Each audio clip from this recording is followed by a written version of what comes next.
Zonja dhe zotrin, miq të nderuar, në këtë edicion do të flasim për një libër që së fundmi profesor Enver Ulaj ka sjellur për lexuesit, por nuk është ky libër kaq i thjeshtë, sepse për të do të flasim gjithsesi gjatë minutave në vazhdim.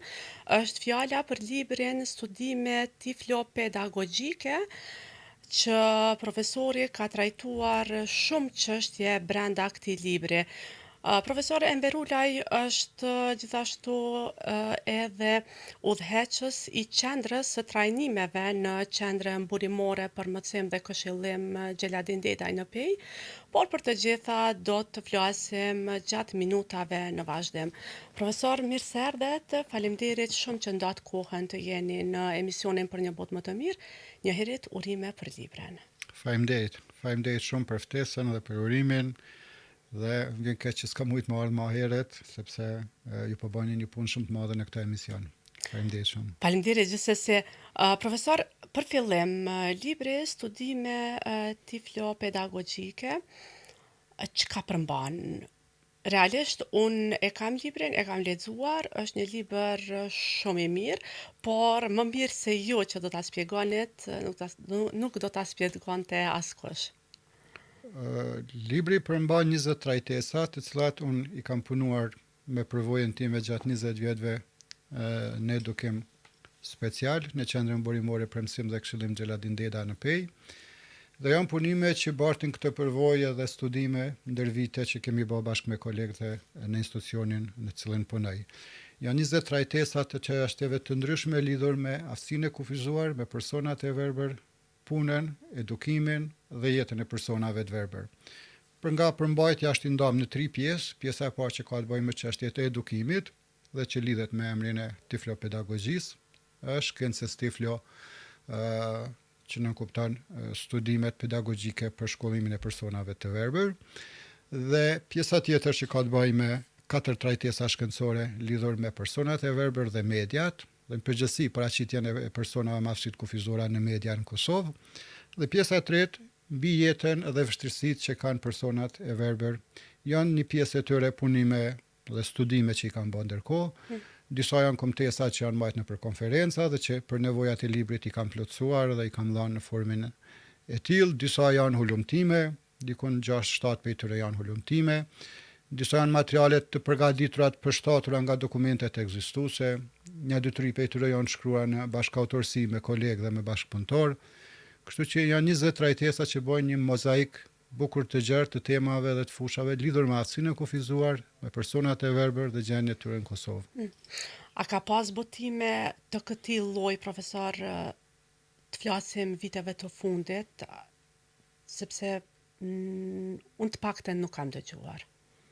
Jo viteve të fundit, po në përgjithësi ne nuk kemi pas botime në këtë fushë. Në lidhje me edukimin e personave të verbër, në përgjithësi ne fare nuk kemi pas libra as studime në këtë pjesë. Shumë pak kur kam filluar punën në qendrën burimore në vitin 2003, kemi pas pak materiale të vjetra, dhe ne dimë që sot në pedagogjinë bashkëkohore evropiane shumica e materialeve të paravitit, le të themi 2000, kanë dalë nga përdorimi, sepse nevojat e reja, çësjet e reja edukative dhe sidomos në raport me personat me aftësi të kufizuara kanë ndryshuar shumë. Kështu që gjithë materiali që kemi pas ka qenë i pa dobishëm për kohët e sotme dhe në përgjithësi na ka munguar kjo pjesë. Rastësia ose fati i profesionit i punës ka bërë që unë një kohë gjatë punoj në media. Kam qenë një kohë gjatë gazetar në media dhe kam punu në mënyrë profesionale, mos si profesion. Pastaj në shoqëri civile kam qenë disa organizatave qeveritare dhe këtë përvojë nga shoqëria civile, përvojën me projekte, në hartimin e projekteve, kërkimin e donatorëve dhe përvojat e gazetarisë, jam mundu këtë shkollë me i përmbledh dhe më na shërby në punën që bëjmë. Dhe mbi këtë material jam mundu dhe ka qenë një lloj dëshire ime gjithmonë në synim që me lanë diçka nga përvoja jonë. Në përgjithësi ne kemi kaluar një proces shumë të vështirë të transformimit të shkollave tona. Nga qendra të mbyllura që kanë funksionuar dikur me emrin shkolla speciale, që ka qenë disa shkolla të mbyllura, ku janë mbledh fëmijë dhe nxënës nga gjithë Kosova në një regjim të mbyllur, konviktor, me fjetje, pa dalje. Në kalimin qendra burimore ka qenë një proces i vështirë. Ne sot kemi një orientim të edukimit në Kosovë drejt gjithë përfshirës, jo vetëm në edukim, po edhe si shoqëri, po tentojmë të ndërtojmë një shoqëri gjithë përfshirëse që i përfshin të gjithë. E në edukim kjo ka kuptimin e inkluzionit apo përfshirjes të nxënësve me dëmtime, pavarësisht llojit të dëmtimeve në shkolla të rregullta. Dhe këtë përvojë në Kosovë kemi filluar në jetë parë si qendër burimore në vitin 2005. Pas një 2-3 viteve eksperimentim, pastaj është bartë përvoja jo në qendra tjera, e në shumë gjëra të tjera je mundu këtë përvojë me bajt edhe në shkolla të shteteve tjera të rajonit, për shkak se kemi qenë pak më të hershëm në këtë proces. Dhe këto përvoja që ne kemi kaluar vështirë, je mundu me i përmbledh në këto materiale që të tjerë t'i kalojnë më lehtë dhe të përbalen më lehtë. Libri është i dedikuar për mësuesit, për mësimdhënësit të gjitha kategorive, duke përfshirë edhe edukatorët, asistent për fëmijë me nevoja të veçanta, sidomos edhe për prindrit që kanë fëmijë me aftësi të kufizura dhe që nuk kanë literaturë ose s'kan pas gjëra të tilla se si të përballojnë situata të caktuara apo si të punohen në aspekte të caktuara, dhe në përgjithësi për gjithë spektrin e njerëzve që punojnë profesionalisht me personat me aftësi të kufizura në përgjithësi e me personat me dëmtim të pam në veçanti. Në veçanti.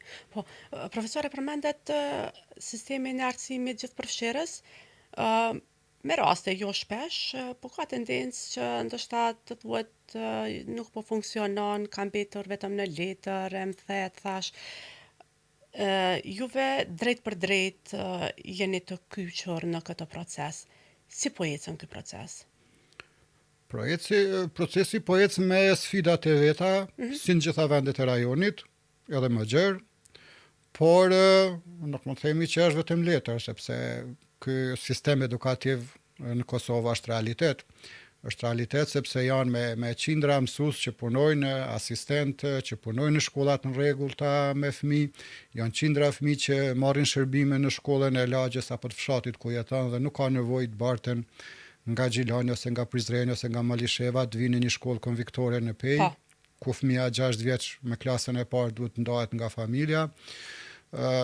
Është sistemi funksionon edhe përmes legjislacionit, ne kemi gjithë dokumentacionin e duhur ligjor që ka transformuar shkollat në qendra burimore.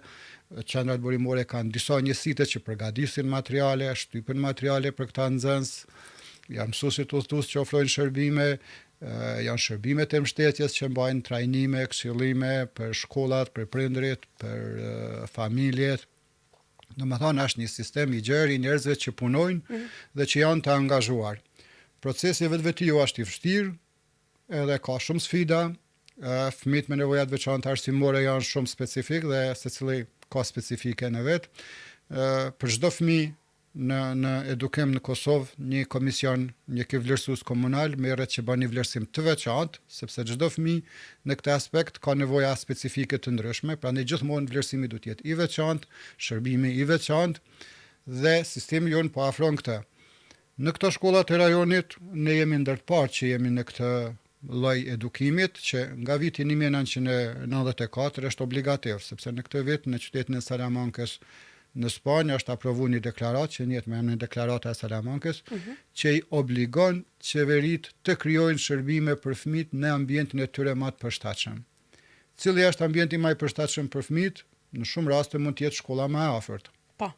Nëse ofron kushtet e duhura, nëse ka mundësitë e duhura, shkolla, familja, fëmia që më marr shërbimin. Nganjëherë shkolla më e mirë mund të jetë edhe qendra burimore në distancë, nganjëherë kjo kombinohet me shërbim edhe në shkollë edhe në qendër burimore, por gjithmonë duhet shikohet interesi parësor i fëmijës dhe ku ai merr shërbimin më të mirë dhe shteti ka për obligim ta bëjë gjatë tillë. Ne siç thash kemi filluar në vitin 2005, vetëm kroatët kanë qenë vite ose dekada më herët, ata kanë filluar spontanisht nga të 10-tat, 90-tat këtë proces.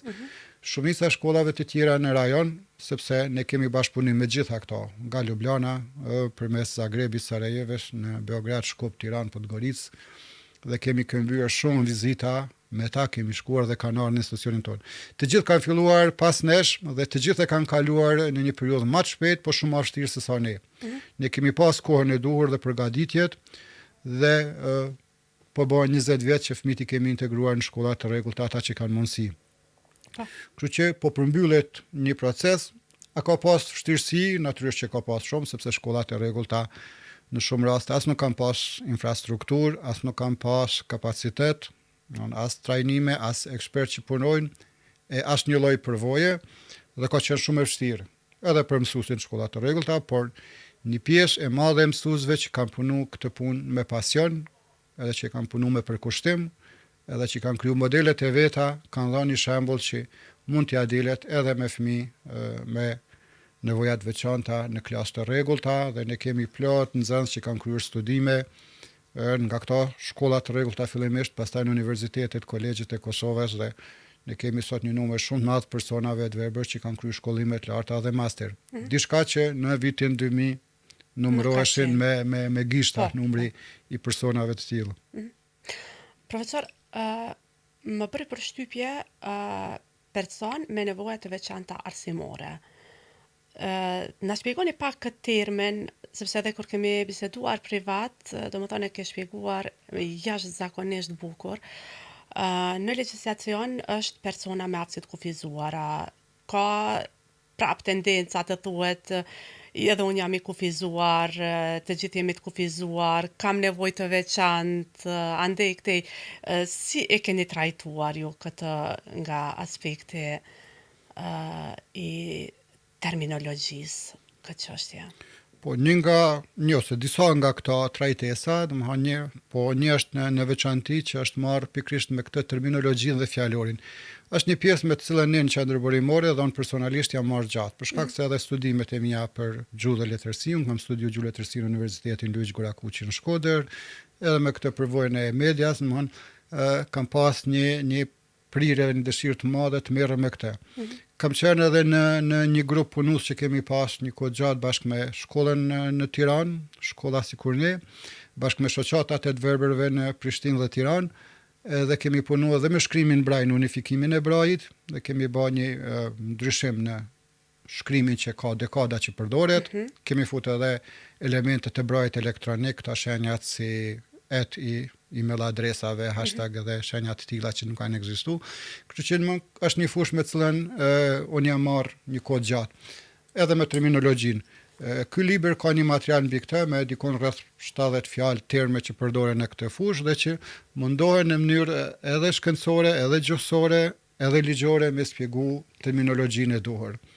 E cila është në radhë të parë qasja pozitive dhe jo dashakeqe. Dhe dyat termet që përdoret ju, aftësi e kufizuar dhe nevoje veçantë, janë fjalë që kanë kuptim pozitiv, nuk janë me qëllim të keq ose nuk kanë përmbajtje ofendues, nga fjalori që ne e dim që është shumë i pasur në gjuhën shqipe fjalori ofendues për aftësinë e kufizuar.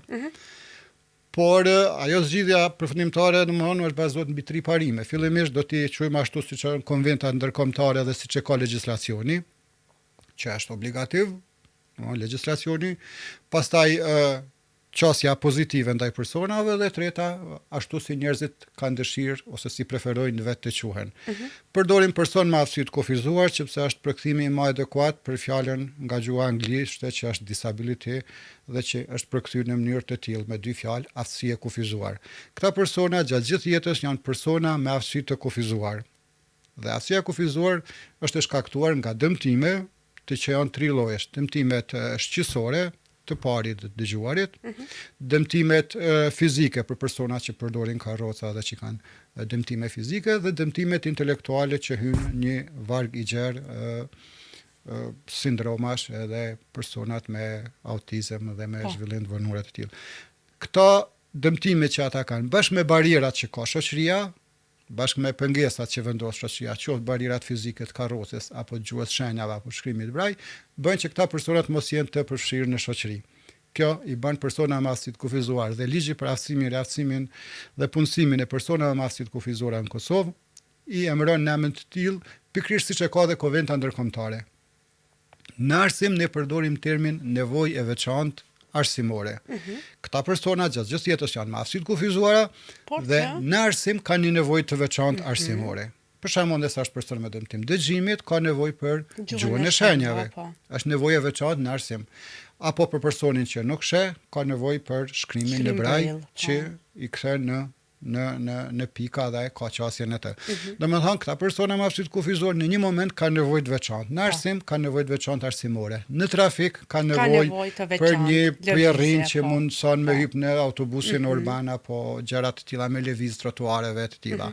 Në ditën e zgjedhjeve kanë një nevojë të veçantë për qasje, për të votuar. Domethënë nevoja e veçantë lidhet me një fazë ose një moment ose me një çështje të jetës të një personi që gjatë gjithë jetës është person me aftësi të kufizuar. Që kjo është interpretimi të dyjave që nuk bin ndesh me njëna tjetrën dhe njëna i përket në kohës afat gjatë, tjetra është për një moment ose për një temë të caktuar.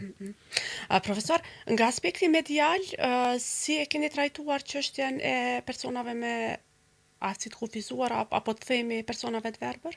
Gjithmonë flasim për librin. Atër si shtash dhe me thonë pjesa e dytë, ka 4 trajtesa pikërisht lidhur me personat me aftësi të kufizuara dhe mediat. Pjesa e parë, më thonë dhe që është pjesa më rëndësishme, unë kam pas temë që kam bajt edhe në për konferenca rajonale, kam pas edhe artikuj në revistat e rajonit, edhe kemi majt punëtori, kam bajt pas edhe hulumtime me shoqatat në për komunë, dek të shoqatave personave të verbër dhe me mediat lokale, është një temë që kam trajtu gjatë. Me bën përshtypje jo vetëm ne, po kudo janë dikon 3-4 qasje me cilat media i ka trajtu personat me aftësinë e kufizuar.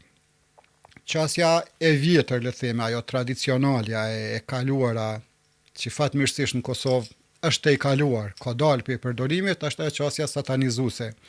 Një mendim negativ ndaj personave me aftësi të kufizuara që një bazë të madhe ka në filma, në libra, kur personazhi negativ përveç të keqes shpirtërore, gjithmonë ja kanë vesh edhe një tipar fizik. Personazhe tipik janë Grem që është pirati me shamin që mbyll një sy, që është një verbër, personazhe të tilla që me dashakëshsi kanë desht me kallëzu dhe anën fizike dhe anën e brendshme të keqe dhe është një qasje që në shoqërinë tonë ka qenë e pranishme, e gjenë edhe në folklore dhe në krimtari dhe por në kohë të sotme shoqëria fatmirësisht e ka të i kalu dhe ato fjalët ofenduese që ne i kemi dëgju për personat që nuk shohin apo për të tjerë, domethënë shoqëria është e vetëdijshme që nuk i përdorim. Sidomos nuk i përdorim dhe kjo është mirë kur kemi punë me personat me aftësi të kufizuar, por e keqja është se ata njerëz i përdorin në mesvetin. Dhe ne kemi dëgjuar fjalë ofenduese dhe fyse që janë dëgju edhe në për studio televizive, edhe në për emisione, edhe në parlament, edhe në tribuna, për me fy njëri tjetrin dhe shpesh herë me shoqatën e të verbërve kemi bërë reagime për terminologjinë e duhur dhe përdorimin negativ të fjalëve të tilla. Qasja e dytë pastaj, ajo që është shumë e shpesht dhe që ndoshta sot është nevoja më e madhe të punojmë në media me këtë, është ajo qasja mshiruese, kur gazetar ose persona që janë të pranishëm në media i qasen me keqardhje, me mshirë, dhe kjo tu mendu që po bëjnë mirë, duke menduar që është mënyra që ta sensibilizojnë, por kjo fillon pe fjalorit dhe prandaj përpunimi i fjalorit dhe kjo terminologjia që jam mundu me spjegua shumë e rëndësishme. Në formulime të tilla që personi XY ka vite që jeton i mbërthyer në karrocë dhe ai vuan. Një qasje që pa dashje është e damshme, sepse ne nuk kemi nevojë që themi është i mbërthyer por mund të themi që ajo që sugjerojmë në qasja pozitive. Person që mund të lëviz me karrocë. Nuk themi që nuk mund të lëviz, ose nuk mund të lexon, por anë të një mjete. Ashtu. Dhe themi që mund të lexoj në braj.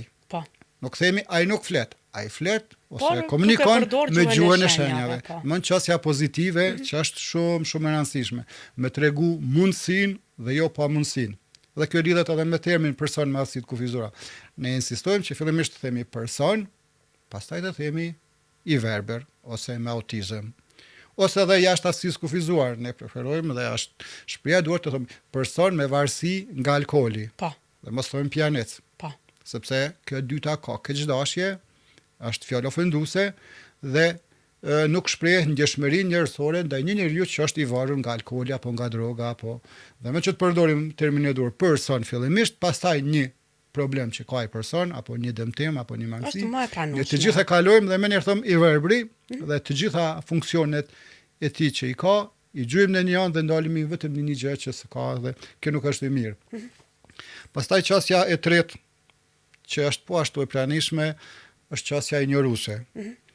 Domethënë, kur i injorojmë as mirë as keq dhe fare nuk merremi personat me aftësitë kufizore, se merremi me ta vetëm atë ditën kur është dita e personave me sindrom Down, që ishte këto ditë, apo personat dita kushtuar personave me autizëm, dhe këta persona ftohen ose në studio ose ndaluhen intervista në punë apo në vendet e tyre dhe flasin vetëm për këtë temë.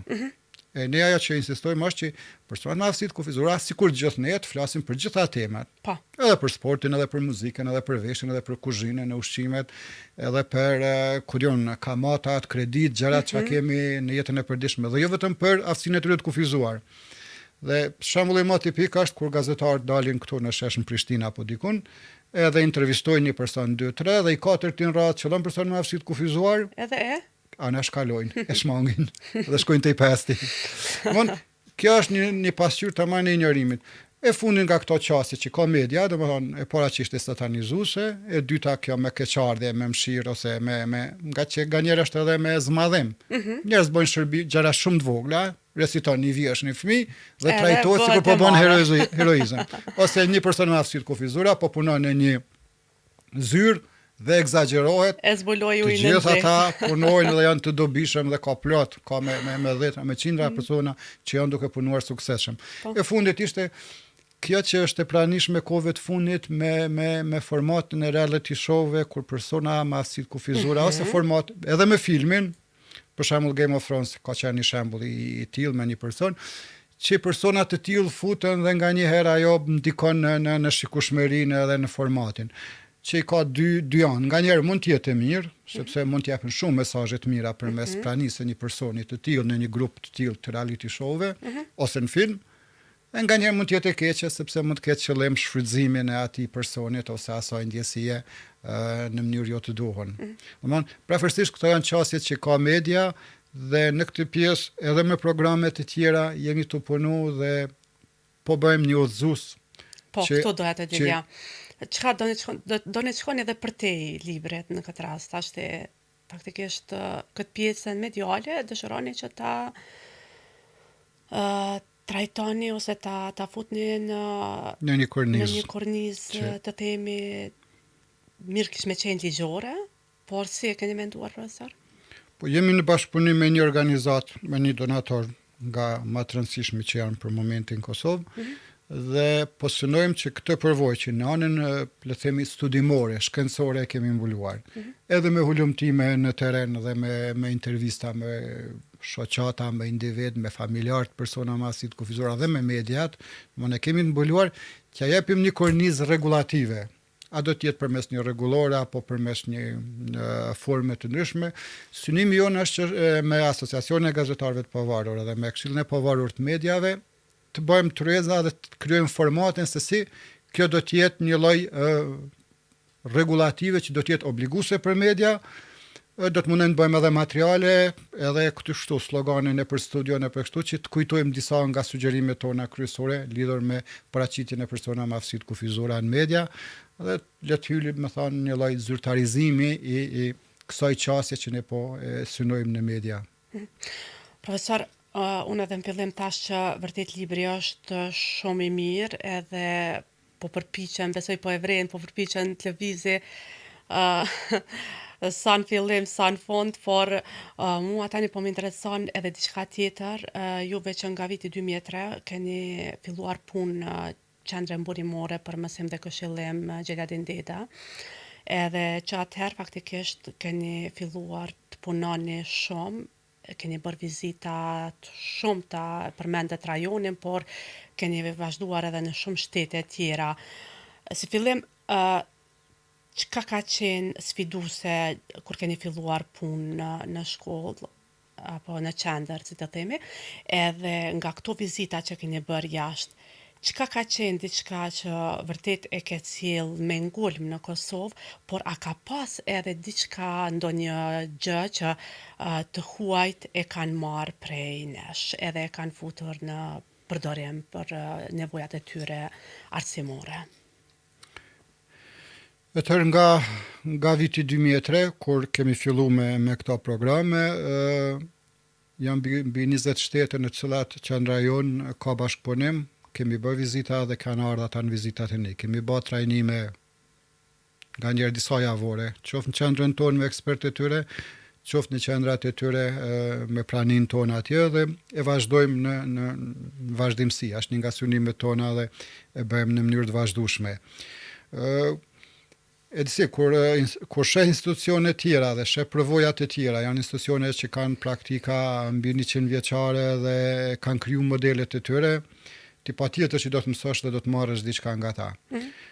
Përveç që kanë qenë shumë dashamirës, shkollat si motra në Belgjik, në Çeki, në Gjermani, në Austri, domethënë të gjitha na kanë dhënë materialet e tyre, na kanë dhënë praktikat, na kanë dhënë mjetet e tyre, domethënë gjërat, gjitha që kanë kriju ata në mënyrë që të marrim edhe ne nga përvojat tonë, edhe ata që kanë arritur diçka në një periudhë shumë gjatë, për dekada, ne të mos vonojmë 30 vjet për diçka që mund të bëjmë në një rrugë shumë më të shkurt me përvojën e tyre. Ne kemi ndihmuar shumë shkollat e rajonit me këtë procesin e gjithëpërfshirjes, për shkak se aty kemi qenë part. Domthonë kemi dhënë vazhdimisht dhe një nga këto trajtesa këto është paradokset e inkluzionit. Procesi i inkluzionit si ka shku me vështirësitë e veta, ne jemi munduar që ju japim atyre këta modele mënyrat çka nuk duhet bëjnë dhe çka nuk jep rezultat, cilat janë mënyrat e gabuara. Domthonë fillimisht ajo çësia që me hyn në një proces të inkluzionit pa përgatit mirë, pa bë infrastrukturën, prapavin dhe aftësimin e kuadrit. Pastaj vështirësitë e ndarjes së përgjegjësive në institucione të ndryshme. Modeli jonë i arsimit ka një të mirë sepse në Ministrinë e Arsimit është një sektor i veçantë kushtuar edukimit special dhe ku punojnë disa persona që koordinojnë këtë pjesë. Për shembull, shkollat e rajonit nuk e kanë këtë, prandaj edhe komunikimin me ministrinë e kanë shumë më të vështirë se ne. Pastaj në këtë fushën kombinimin e punës me mediat kanë marrë shumë, duke filluar prej slovenëve dhe deri në këto shkolla. Kemi dhënë shumë modelin tonë se si të punohet për ngritjen e fondeve. Sepse shumica e këtyre qendrave burimore apo shkollave speciale që janë në rajon varin vetëm nga ministritë. Ne kemi pas shumë një model të mirë për me kriju bashkëpunime me gjithë donator. Kemi pas donator që na kanë mbështetur me vite. Me programe shumë të rëndësishme, duke filluar nga ambasada çeke, duke vazhduar me bashkëpunime me organizata që janë të shumta, që nuk do t'i përmend të gjitha, por që kanë qenë shumë të rëndësishme për ngritjen e kapaciteteve, dhe ne në shkollën tonë kemi një ekip për hartimin e projekteve. Në punëtoritë që kemi pas, për shembull në Pej kemi pas një konferencë rajonale për teknologjinë informative, edhe ne kemi marrë një sesion të veçantë se si duhet ata të krijojnë një ekip për projektet, që të kërkojnë donator, që gjejnë projekte dhe të zhvillojnë kapacitete. Ne jemi vetëdijshëm se shumicën e teknologjisë informative që përdorim në shkollë e kemi nga donatorët. Po. Sepse ministria nuk ka buxhete dhe kapacitet për me ble pajisjet që për personat e verbër janë shumë të shtrejta. Domethënë që bëjnë 3-4 herë më shtrejt se sa pajisjet e zakonshme. Në qoftë në shtëpi me ble një kompjuter që bën 500 e 700 euro, të njëjta atë funksione për një person verbër do të shkojnë 5000 euro.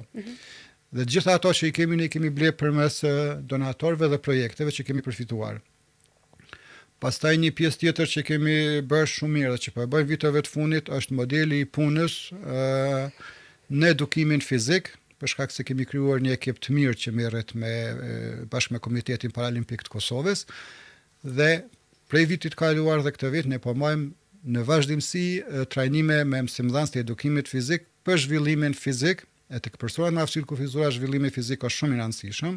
E para për shkak të shëndetit të tyre, sepse një pjesë e tyre kanë probleme me shëndetin, obezitetin, qëndrimin e drejtë, gjymtyrë të kështu me radhë, dhe e dyta sepse sporti ju jep bashkë me kulturën dhe me artin ju jep mundësi që ata të shprehen, të jenë të barabartë, të jenë suksesshëm, të garojnë.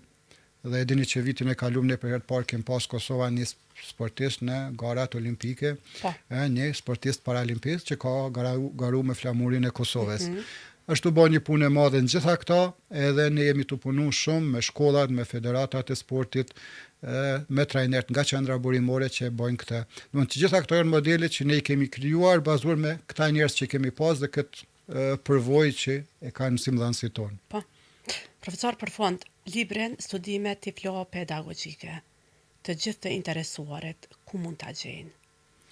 Librin e kemi në shkollë, e shpërndajmë për mësimdhënësit, për edukator, për asistent, mësuesit mbështetës, për psikolog të shkollave, prindërit, me këta mundësi që kemi. Ne kemi një rrjet të mësuesve udhëtues që janë vazhdimisht në kontakt, një rrjet qendrave burimore dhe shpërndajmë përmes tyre, dhe të ne ka mjaft vizitorë që vazhdimisht vinë në institucionin tonë, edhe zakonisht në këta vizita ne shpërndajmë këtë libër tek gjithë, sepse për këtë punë është bërë, që t'ju japet atyne një material, një përvojë, dhe ata që për herë të parë fillojnë punën në këtë sektor të kenë një mbështetje, sepse janë 20 trajtesa, secila temë në ndryshe, dhe një nga ata, gjithsesi ose disa nga ata, gjithsesi do të jenë pikërisht për fushën ku ata punojnë.